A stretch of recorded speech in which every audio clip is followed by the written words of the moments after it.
to start the presentation. Thank you, Tom, and good afternoon, everyone. Let's see. We've started you off with a definition of best practices. Best practices are core to everything Joe and I do, and we'll look together today. Okay, Terry, we can go to the next slide. Okay, so we want to start with a bit of background about ourselves and the genesis of our best practices survey. Joe and I have traveled very similar paths. We began our careers as CPAs, earned our MBAs, and had successful primary careers. Also joined our neighboring clubs in Newton, Massachusetts, the boards of those clubs rather, at roughly the same time about 15 years ago. We went on to serve as treasurers for 6 years and finished up as presidents, serving 12 years in total. And we've also served in many other corporate, homeowners association, and not-for-profit boards over the years. And we each belong to multiple clubs and continue to serve on committees, so we're fully immersed in the club world. From our primary careers and other board experiences, we knew there were ways to improve performance and outcomes by studying others in the same industry. The benchmarking, while it was common in other industries, there wasn't a whole lot of data available back in 2007 when Joe and I started thinking about this.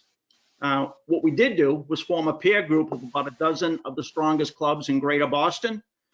We got the general managers and officers together a few times a year.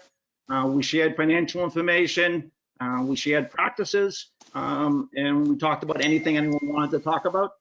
But along the way, we kept a list of good practices that turned into a checklist of sorts, and it later became the genesis for this survey. And we do want to acknowledge that we were assisted in the development by a lot of GMs, a lot of peers, and a lot of consultants over the years. And that peer group does continue to meet.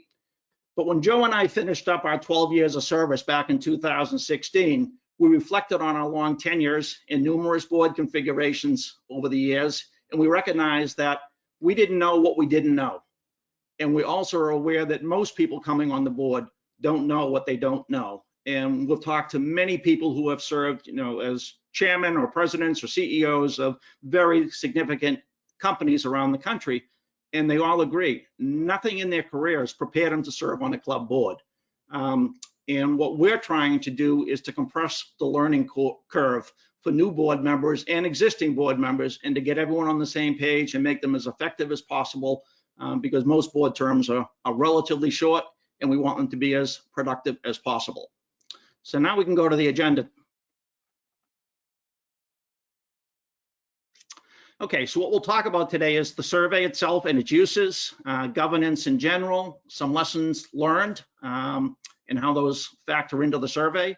We're going to highlight some definitional issues in the industry, and Joe will be speaking about the actual survey findings and observations. We'll do a bit of a recap at the end and take any additional Q&A, but as Tom mentioned, if you do have some questions, we'll try our best to handle them as we go.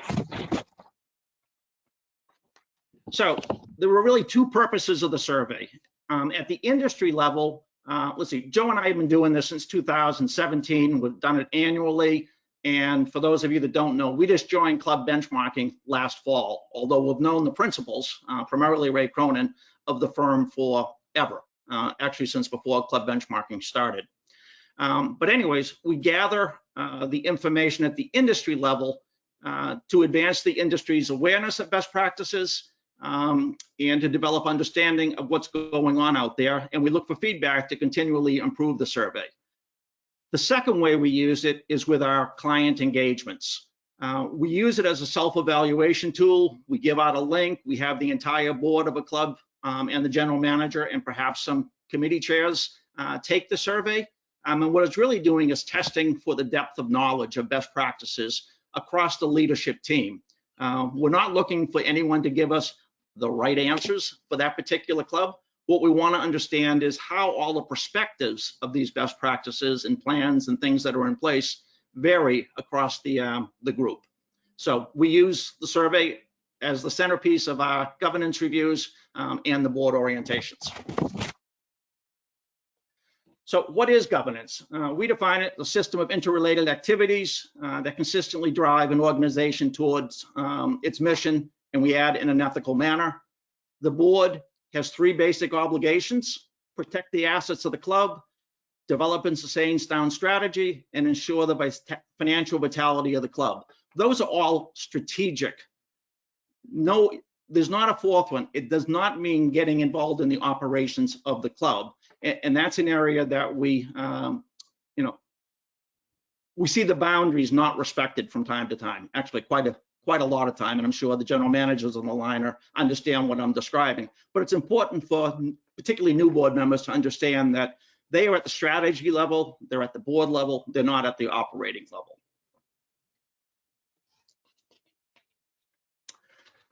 So as Joe and I went through our 12 years and we watched multiple administrations come and go, and we watched lessons learned and relearned and forgotten and relearned, we came up with about a dozen things that we feel every board member should know. For this presentation, we've grouped them into operating finance, capital finance, membership, and strategic governance. And we'll talk about each of them in a bit of detail, not too much though. Okay, in operating finance, you're in the dues business. Dues typically increase 3 to 5% a year. You have to recognize that and accept it. We see board members, new board members come on and want to tinker with margins and amenities and think they're going to avoid a 3 to 5% dues increase. You're chasing your tail. You're in the dues business. As club benchmarking has said, for many years now, food and beverage is an amenity, not a profit center. It's just like the golf course or the tennis courts or whatever other amenities you may have at your club. To do it well, you're probably going to lose some money. That's what the dues are for. It's to subsidize each of the amenities to whatever level of greatness you're trying to achieve. And finally here, you got to understand that you're working with basically 2 checkbooks.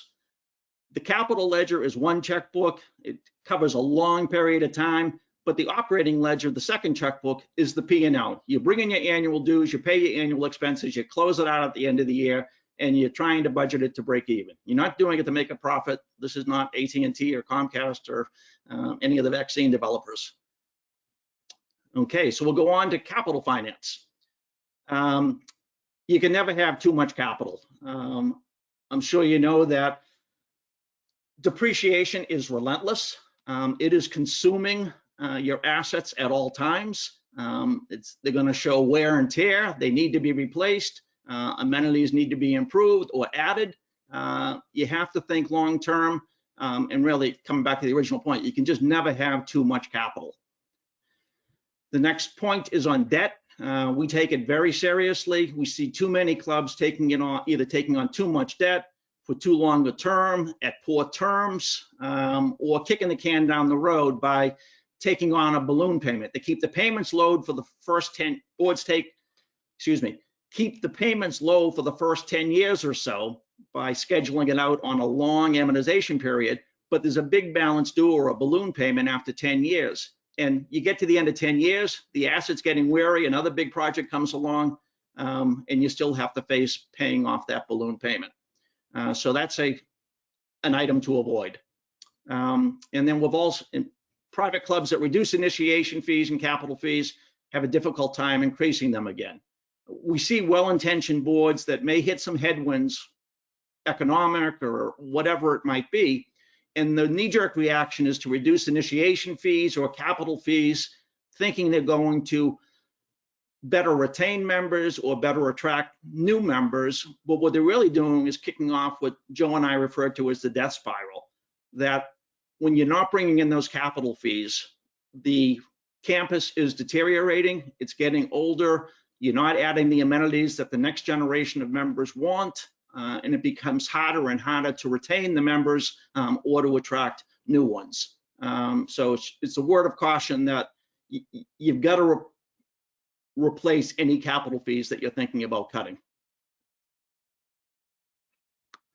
Lessons learned about membership, and this is coming from a couple of recovering CPAs. Beware of the bean counters. Every year or 2 or 3, someone's going to come on the board and is going to try and cut expenses. And they end up being relatively modest cuts they're trying to achieve, but it will diminish the services that the members are receiving and the whole experience. And that's never good. I can tell you that members accept dues and price increases pretty willingly, and they forget there'll be some chatter, but it'll die down in a short period of time.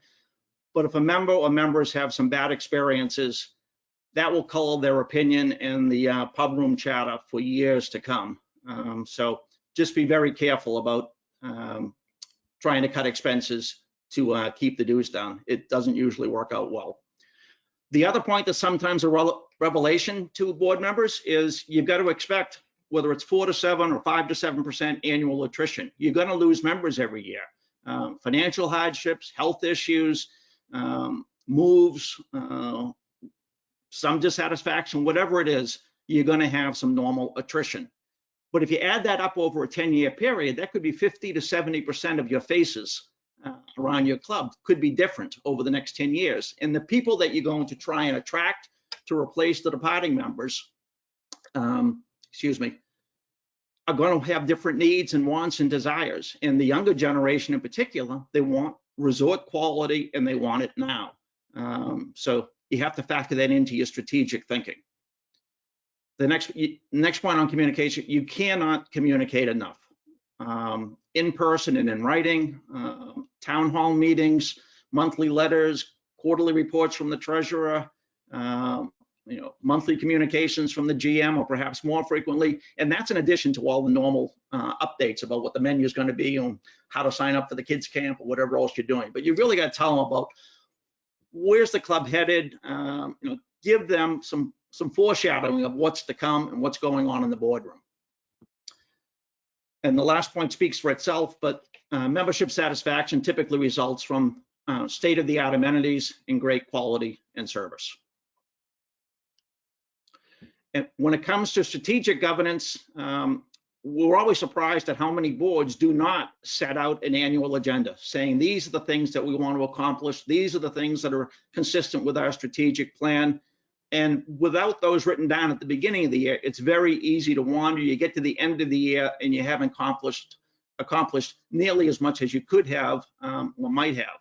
But we advise boards to develop an annual agenda, share it, let people know what you're trying to accomplish. And it's also something good to come back to at the following annual meeting. You can say, okay, here's what we set out to do. Here's what we did. And if you missed on some, you explain why you missed.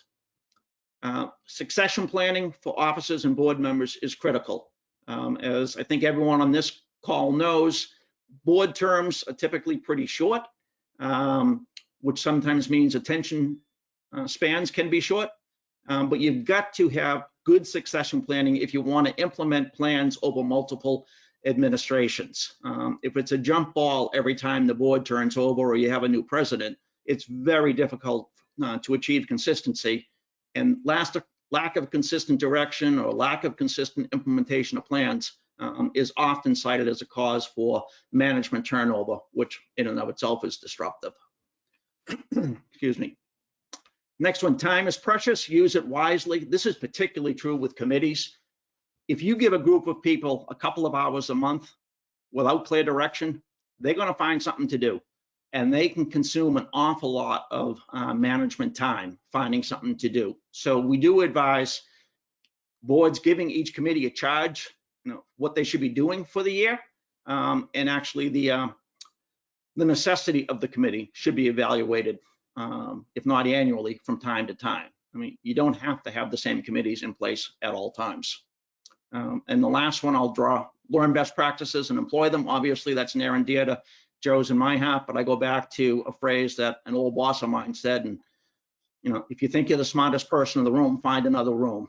And his point was, there's always something to learn from other groups of people. So again, we're trying to compress the learning curve. We're moving through this pretty quickly today to save room for Q&A, but that takes us through the lessons learned. Excuse me. When we do the survey, we use terms like board orientations or strategic plans or long-term integrated plans or funded plans, and we don't offer much definition purposely. We want people to answer whatever they're thinking. But when we do an orientation or we do a governance review at the individual club level, we will show them samples of what we mean. And often, when someone said, yes, we have a strategic plan, what they meant was a course master plan or some financial plan that they have that they look at once in a while, but they don't really have a strategic plan. So it's important to get terms defined around the table. And the next couple of slides, we're not going to spend much time on, but they're kind of highlights of samples. You know, this is a sample agenda, and people say, yeah, we do a board orientation. But when you peel back the onion a little bit and you go through the types of things that we cover in an agenda, a lot of yeses turns into nos, that no, we don't do that. We should, but we don't. Or the next few pages talk about components of a strategic plan. When you get into the detail of what should be in a strategic plan, again, a lot of yeses turn into nos. We can flip through that.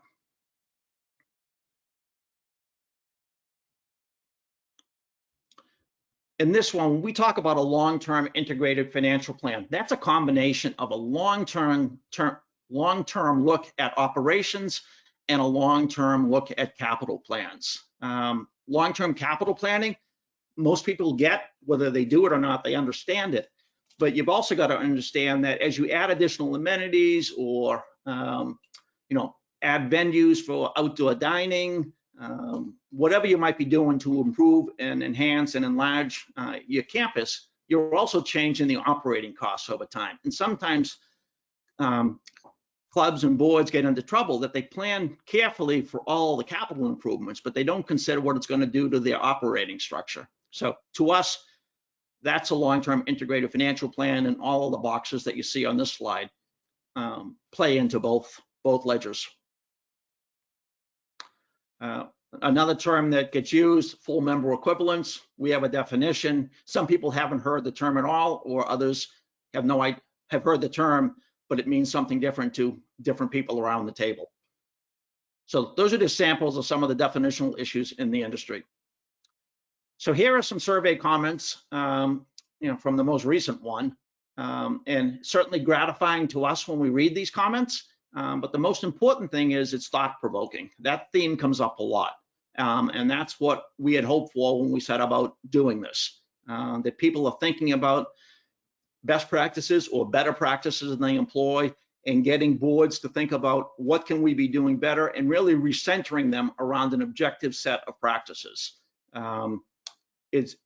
There's a lot of emotion and sometimes heated argument around board tables. We have this, we should be doing that, whatever. But we can get them to focus on best practices. It's usually a much more productive discussion, and we can focus boards on what they're going to be focusing on, at least for the next year, but probably for longer. So with that, I'm going to be turning it over to Joe to deal with the survey results in key areas.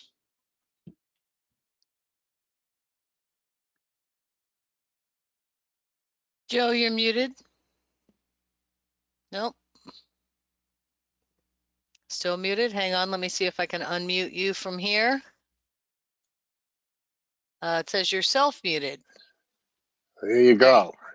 All right, couple of things. I wrenched my back before I got on the call here, so forgive me if I ramble on or something. But I'm going to play through. The other thing is I'll try not to repeat what Dave has said so we can keep moving along. Next slide.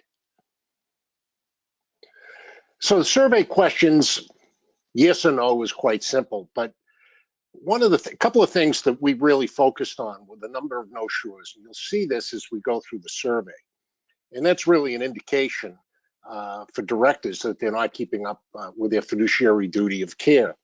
For club managers, they should be able to answer yes. They should be able to answer yes or no for each question. And then in process, you're going to see a lot of that. In process can mean a lot of things. It can be, yeah, it's in process. Yeah, we're thinking about it.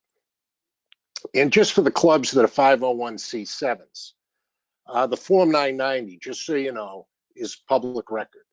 Your prospective members maybe look at it and others, so no answers generally what is being answered here are no answers in a 990, and that's not a best practice. Next slide.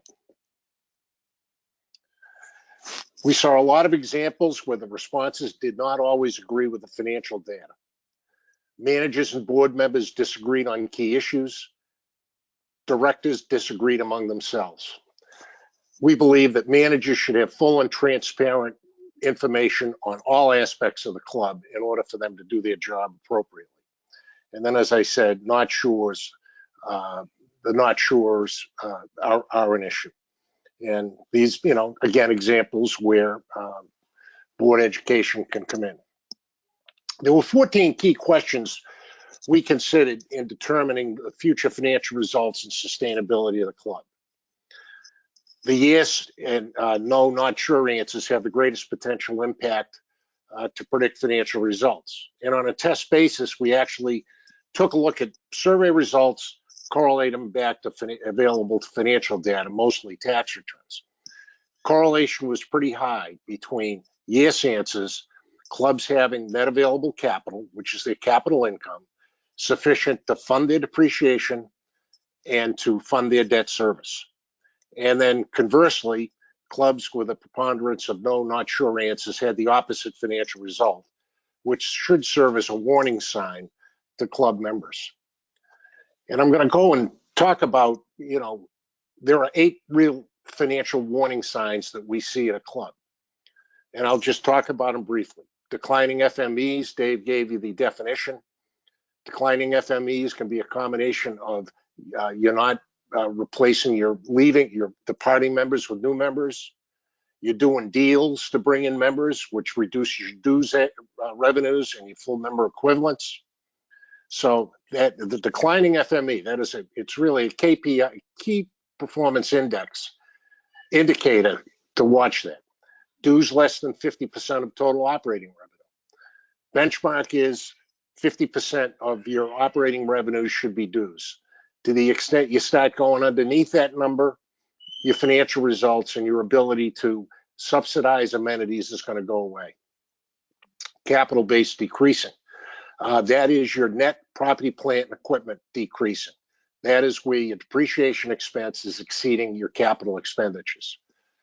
And if that goes on for a long enough period of time, you risk having deferred maintenance and member dissatisfaction. Net worth decreasing.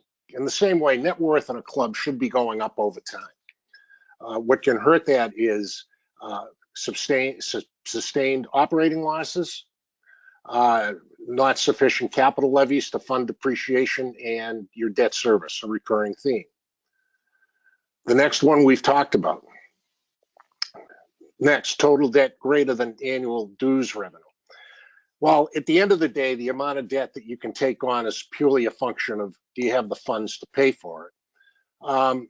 We should recognize that clubs operate at a break even or close to it. And even if you do a magnificent new dining room or other things, or other amenities, what comes with that is increased expenses. So sort of the better you do from a revenue point of view, better you do from a membership point of view, your bottom line kind of is going to be that plus or minus break even. So you can't really rely, a club can't really rely on operating revenues to pay its debt service. Amortization period more than 10 years. Dave touched on that. People go for the temptation to have the lower payments, but there's a price to pay, and I'm going to give an example of that a little bit later on. And lastly, debt refinancings. It's sort of the same thing. When you refinance your debt, you're in essence extending out your amortization period. Next slide. Areas addressed by the 14 key questions. These are the critical financial drivers of your club's operation. So take a look at the list and we will get ourselves into the survey. Do you have a written strategic plan? A strategic plan is really important. It spells out the amenities that a club needs in the future to stay relevant and to be implemented over several administrations, not just the next one, because there's going to be a variety of projects. To be long lasting, the process needs to include a cross section of members. That's members and their spouses. And it really needs the support of the membership. So as you can see, 55% of the respondents said they had a strategic plan. How it's defined, how they defined it, it could be a facilities master plan, could be a golf course master plan, but 55% said yes. No, not sure was 26%. That's a pretty large number. In process, 19%. Of those that said yes, less than 50% said members were supportive of the plan. Does your strategic plan include a long-term financial plan? Dave touched on what a long-term financial plan is, and it's just critical for the financial health of your company to have one. And really, what we look at is a rolling 10-year period, which addresses all aspects of your club. Because strategic plans, facilities master plans, golf course master plans go over a longer period of time, you can match the costs of implementation to expected revenues coming in. You don't have to fund everything at once. And so here, of those, just let me read the results, Terry. Just go back one. 51% said, yes, they have a funded plan. 26% said, no, not sure. 23% said, in process. Next slide. Dave talked about succession and really that the short board terms, short officer terms, and to a large extent, short manager terms really have a negative impact on a club. So the process of nomination, succession planning are important. So there's a general agreement among everybody that their club has an effective nominating process for boards and offices. When they look at, is there appropriate succession planning for board members and offices, only 55% said yes, 35% no, not sure, and 10% were in process. Next slide. And this is where it gets to be telling, and we're going to see this throughout for the rest of the presentation. Managers have a much better view about succession planning for board members, and as you're going to see in the next slide, officers. They say 60% yes, 24% no. Board members, only 47% said yes, 38% said no, and striking, 6% said they're not sure. And then we go to the next slide, and it's essentially the same result. Next slide. And then does your nominating process actively seek to avoid contested elections? Dick Copeland notes that the task of the nominating committee should not be to select popular or recognized members to run against each other, but rather to select the expertise from members with a history of productive and dedicated service on club committees. In other words, you need to build a bench. It isn't just pick somebody for the board because they're available or you don't know, we've got 2 more spots to fill, let's fill them. It's really a long, involved process, and it starts on recruiting people into the committee process and bringing them along. For clubs, 60% said yes, they avoid contested elections. No in process was 33%, and a stunning 7% was not sure. Next slide. On orientations, Dave talked about the process.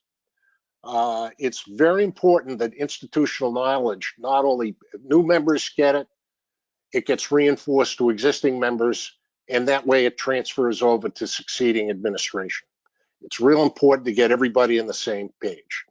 If not, you're going to have inconsistent and tactical actions, and boards will then default towards getting into operations and getting into personal agendas. That makes the job very difficult for the general manager. Consistent implementation of long-term plans would certainly help managers succeed in satisfying boards and members. Here, 59% said yes, no, not sure with 32%, which is a big number, and in process, 9%. And then split between, again, this is a recurring theme. Managers think they have, believe they have an effective orientation process 64% of the time. Board members only 50% of the time. So, next. On strategy, we asked the question about how much time does your board spend on strategy? And from our perspective, that assuming a robust budgeting process, timely reporting of results, and operations performing at or above plan, the board should be relying on the management team to run the operations of the club. Boards shouldn't micromanage. We believe boards should spend 80% of their time on strategy, i.e. the balance sheet, strategic plans, and so forth. We were kind of surprised at the answers here that more than 65% of the respondents reported that boards spend less than 50% of their time on strategic issues. 42% said they spend less than 30%. So for those managers on the call, we feel your pain. Next. Does the club maintain a long-term financial plan for all funds? We've talked about the importance. I don't need to talk any more about that, but 54% said yes, 13% said in process, and really a stunning 34% reported no or not sure. Again, the difference between managers' perspectives and boards' perspectives were pretty wide. The managers were pretty definitive in the yes and no's. The board members, 47% yes, 26% said no, and a stunning 14% of board members were not sure whether there was a long-term financial plan. And in our view, that's part of their job. Next slide. Is your club debt-free? You see the answer here, 23% reported being debt-free. Prior to the Great Recession, that number was 80% were debt-free. So there's been a big change. If not debt-free, is your total debt balance less than your total dues revenue? Dave and I both touched on it. You know, there's a lot of ways to answer it. It's your ability to pay for it. The second thing is, how much would your members be willing to pony up if the bank called the loan, or if you had a balloon payment and you needed a refinance and couldn't? We see clubs that, you know, is 5,000 the right number? You know, would you not have a mass exodus if you had to have an assessment of $5,000 to pay off your debt? That's probably reasonable. We see clubs that have $25,000 or $30,000 per FME. So that's a little heavy. And clubs generally understate their funded debt burden when they do not include capital leases, draws under line of credit, in addition to their bank loans. This is on top of refundable membership bonds, membership certificates, and unfunded liabilities like pensions. Was the original amortization period on any debt 10 years or less? You see how people report, 50% reported, yes, less than 10 years, that's good. 50% reported it was 10 years or more or unsure. If you go to the next slide, Terry, I'm gonna give an example of a private club borrowing $4 million. Kind of focus on the slide as I talk. The bank has offered the club a 10-year loan at a fixed annual interest rate of 4%, with the club's option of making mortgage-based principal and interest payments using amortization schedules of either 10 years, 15 years, 20, or 25 years. For amortization periods longer than 10 years, the remaining balance is due at the end of the 10th year. So you can see how much is left with an amortization period and a balloon. So at the end of 10 years, if you opted for a 20-year amortization period, 60% of the loan is still outstanding. As we said, every 10 years or so, a board needs to refresh, do a strategic plan, update amenities. There's going to be no room to do this other than hitting your members. And there's a risk on a refinancing. Does the club long-term plan reflect expected capital spending over the next 5 to 10 years? According to club benchmarking, the median club's depreciation expense is 11% of operating revenue. Clubs should be funding depreciation for CapEx over time just to keep the facilities fresh. This is not to mention aspirational or transformative projects. So as you can look at the result, 59% said yes, 15% said in process, 26% said no, not sure. Managers were a lot more optimistic, board members a little less so. Next, is the long-term capital plan funded? Again, funding is important. If you just put the numbers out there, it doesn't do any good unless you know how you're going to pay for it. Only 40% said yes, 70% said in process, 43% said no, not sure. You can see the wild swing between managers and board members. Board members were much less optimistic about the funding of the long-term financial plan. And of course, you had those that were not sure. Next, is the club current on capital replacement spending? Overall, less than 50% were, 35% were not, and I can't really read that, but I think it's 6% said no, said not sure. I don't know how you're not sure about deferred spending. If you walk around, you can see it. The board members and the managers were a lot closer in terms of the yeses and nos. The not sures by board members mean that they just kind of show up, go to the meeting, have a drink, play golf, and go home. So that's about all I can say about that. So overall, some of the lowest number of yes responses were recorded in critical areas of succession planning, debt management, and the funding of long-term capital expenditures. There was wide discrepancy in perspective of understanding between board members and general managers. Based on findings in this survey and those dating back to 2017, it is not uncommon to find multiple perspectives and understandings among board members from the same club, and that should not occur. In the sampling of clubs where financial data is available, answers to objective questions were sometimes not supported by the financial data, which indicates a lack of understanding. Board members frequently answered not sure to questions that address critical responsibilities of the board. I gave you my editorial on that. Next.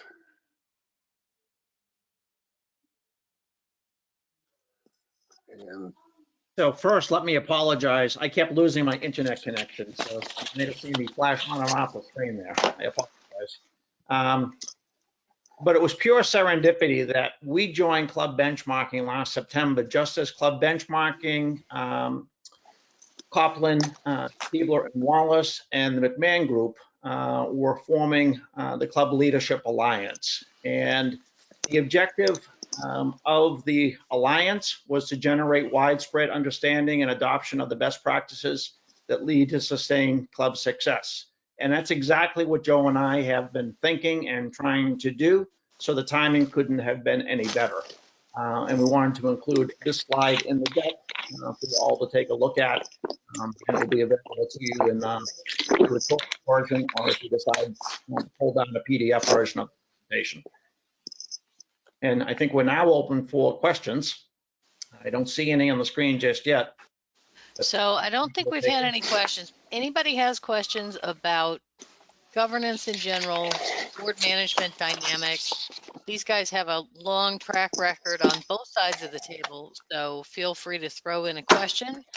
And if I'll start not, it if you off, want to, Carrie. I'll start it off with a question, because I Great, know Tom. a lot of my colleagues out there sometimes wondering whether or not they should, ask this question or not. But being that you give a great perspective from the board member side to a general manager, and knowing that there's some dysfunction in the boardrooms, how would you suggest that these general managers, A, try to get the board to think more strategically, and or B, is there a way that the general manager can help in that aspect of really trying to understand that you got to get out of the day-to-day operations, that's not the financial driver of your club business. It's the capital ledger, and it's the reinvestment of those assets into your club. I'll take a shot. I mean, I think a lot of that comes down to the relationship between the general manager and the president, and how how that message can be delivered. There are often times when Joe and I are brought in at the request of the general manager to kind of help with that messaging, that it seems to play better from coming, from a consultant outside the house, someone that's been in the board seat, even though the general manager very much knows the same answer, but the message may be received differently from someone else. So that's a big part of what Joe and I do, and it's a reason that GMs sometimes seek us out. Joe, I think we might have muted you again. Go ahead.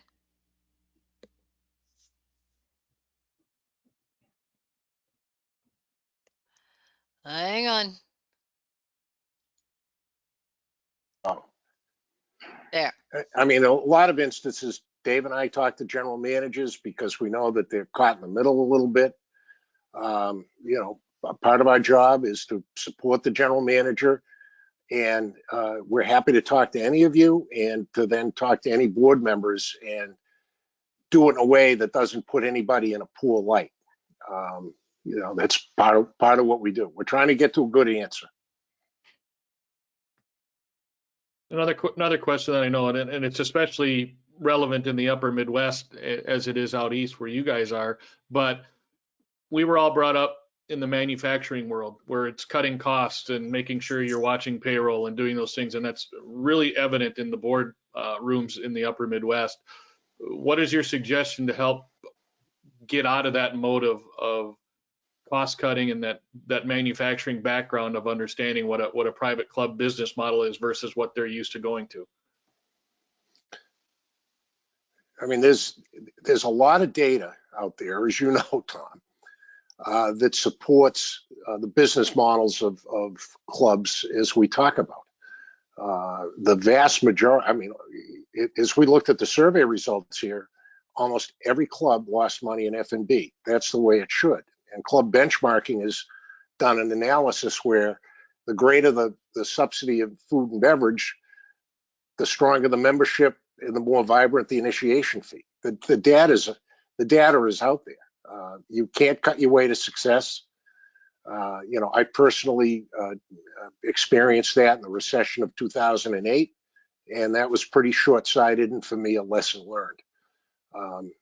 Unless you support your amenities and have a wonderful membership experience for your members, they're not going to bring their friends. And that's how you're going to replace the 50 or 60% of the membership that's going to turn over a 10-year period. It's all about the member service. It's all about the member pipeline. Dave? The only thing I'd add to that is there are very few, yes, you worry about all the costs, but it's management responsibility to watch the smaller dollars. And it really comes back to the membership experience, the dues and regular increases in the dues, and having management watch the expenses, but you're really not going to cut a whole lot of expenses in a club you're not going to get there by cutting. I have a couple of real good questions here from our attendees. What is the difference between a long-term financial plan versus a strategic plan? Okay. Terry, can you flip back several slides to the strategic plan slides?